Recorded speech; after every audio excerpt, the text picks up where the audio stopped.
హెచ్చరిక, దైవజనుని హెచ్చరిక. పేతురు, పౌలు సమకాలికలే.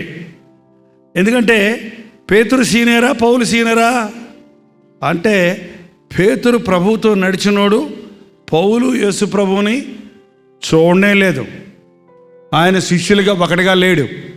కానీ అంతిమ అపోస్తలుడిగా దేవుడు అద్భుతంగా సౌలును పౌలుగా మార్చి తన సాక్షిగా నిలబెట్టాడు. కాబట్టి పౌలు కూడా విశేషంగా దేవుని చేతుల్లో వాడబడుతున్నాడు. దెబ్బలు తిని, ఏం దెబ్బలు తిన్నాడు? హింసకుడుగా, దూషకుడుగా, దుర్మార్గుడుగా, సంఘాలను పాడు చేసేవాడిగా, క్రీస్తు నామాన్ని దూషించిన వాడిగా, ఎన్నో విధాలుగా దేవునిని, యేసు ప్రభువుని బాధ పెట్టిన వ్యక్తిగా ఉన్న సౌలు మారిన తర్వాత అతని బ్రతుకు నిండా ఏముందో తెలుసండి? కృతజ్ఞత ఉంది. అసలు నాకు ఏ అర్హత ఉందని ప్రభు నన్ను రక్షించాడు, అసలు నాకు ఏ అర్హత ఉందని ఆయన అపోస్తలులో ఒకటిగా నన్ను నియమించాడు, ఆయన సేవ చేయడానికి నేను అసలు ఎవరిని, అసలు నేను క్షమించబడడానికి ఎవరిని అన్నది అతని జీవితం అంతా కలిగి ఉన్నాడు. మనలో కొంతమంది మారు మనసు పొందిన తర్వాత, రక్షించబడిన తర్వాత, పాత జీవితాన్ని విడిచిపెట్టిన తర్వాత, మంచిగా దీవించబడి, ఆశీర్వదించబడి, అభివృద్ధి పొంది ఉన్నతమైన స్థితికి వచ్చాక, తాగి నువ్వు తాగుబోతుకున్నప్పుడు దేవుడు నిన్ను రక్షించిన తర్వాత నువ్వు మంచి తాగుడు అనేది మానేసావు, మంచి పరిశుద్ధుడు అయిపోయావు, మంచి విశ్వాసం అయ్యావు, అన్ని విధాలా దీవించబడ్డావు. మరో తాగుబోతును నువ్వు చూసినప్పుడు ఎన్నిసార్లు తాగుతారా, బుద్ధి లేనుడా అని తిడతా ఉంటావు. కానీ నేను ఒకప్పుడు అలా తాగేవాడిని కదా అనేది కొంతమందికి గుర్తు రాదు. కొంతమందికి పాతది గుర్తు చేసుకోరు.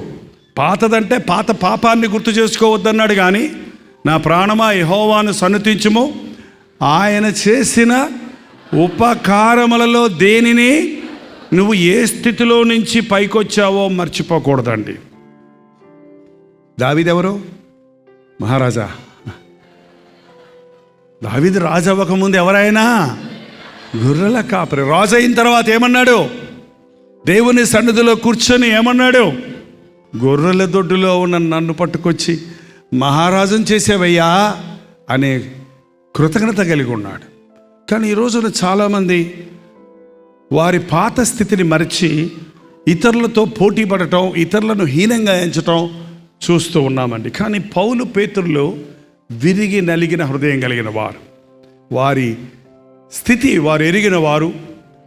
ముఖ్యంగా పౌలు తన జీవితంలో పొందిన మేలుల కొరకు, తను దేవుని కొరకు ఎక్కువగా దేవుణ్ణి స్తుతించటం వలన ఒక మాట మనం అక్కడ చూస్తున్నాం, ఒక విషయం అక్కడ చూస్తున్నాం.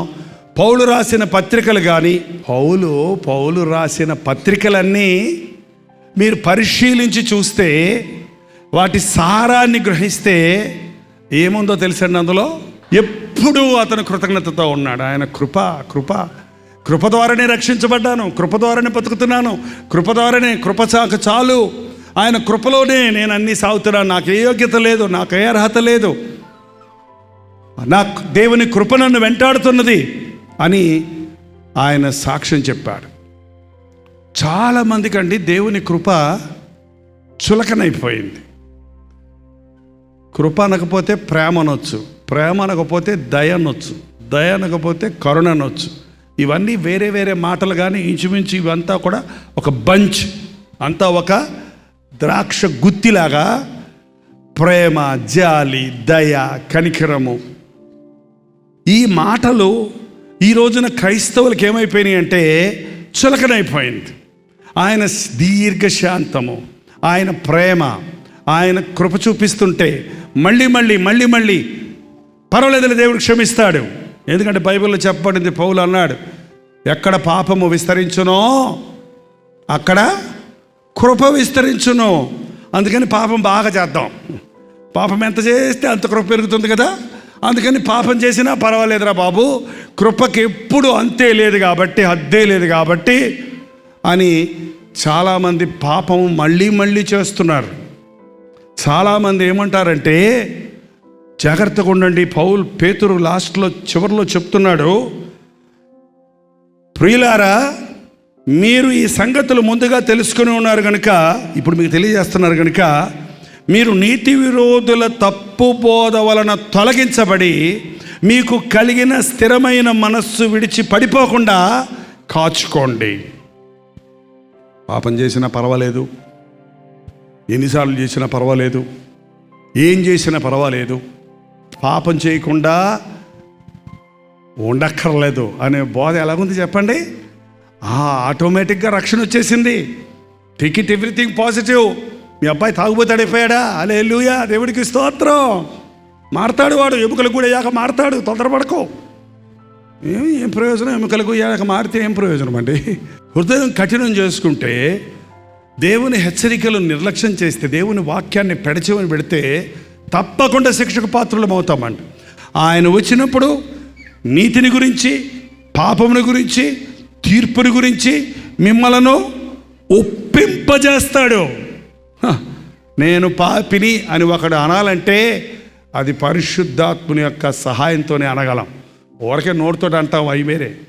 నిజంగా deep down in your heart, అంతరంగంలో నీ స్థితిని నీవు గ్రహించి పశ్చాత్తాపడుతున్నావంటే పరిశుద్ధాత్ముని యొక్క అభిషేకం నీ మీద ఉందన్నమాట. పరిశుద్ధాత్ముడు నీలో క్రియ జరిగిస్తున్నాడు అన్నమాట. అందుకని దేవుని వాక్యం చెప్పబడింది, మీరు చేసే ఏ పాపానికైనా క్షమాపణ ఉంది, కానీ పరిశుద్ధాత్మకు వ్యతిరేకంగా చేసే పాపానికి క్షమాపణ.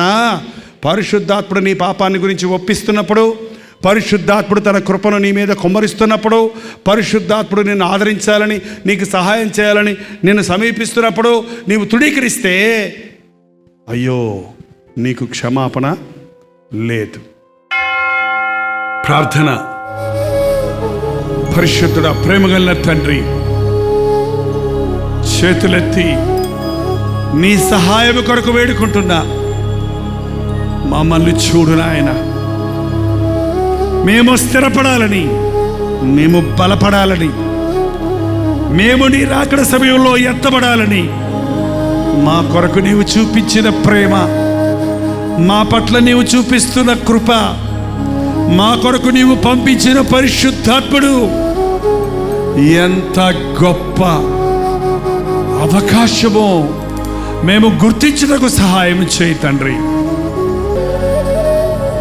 లోకములో కలిగే కష్టాలు చులకడగా ఎంచడానికి, లోకములో కలిగే శ్రమలను క్షణికమైన కష్టమని భావించడానికి సహాయం చేయము. నిత్యమైన ఆశీర్వాదాలతో, నిరంతరమైన దీవెనలతో మేము ఎక్కడి నుంచి వెళ్ళినట్లుగా నీ కృపలో మమ్మల్ని భద్రపరిచి నీ సాక్షులుగా జీవించుటకు మా ఒక్కొక్కరికి నీ సహాయము చేయమని యేసు క్రీస్తు నామములో అడుగుచున్నాము తండ్రి. మన తండ్రి అయిన దేవుని యొక్క ప్రేమయు, కుమారుడైన క్రీస్తు యొక్క కృపయు, ఆదరణకర్త అయిన పరిశుద్ధాత్మ యొక్క సహవాసమును కూడి వచ్చిన మనందరికీ ఇప్పుడును సదాకాలమును తోడైయుండునుగాక. ఆమేన్, ఆమేన్, ఆమేన్.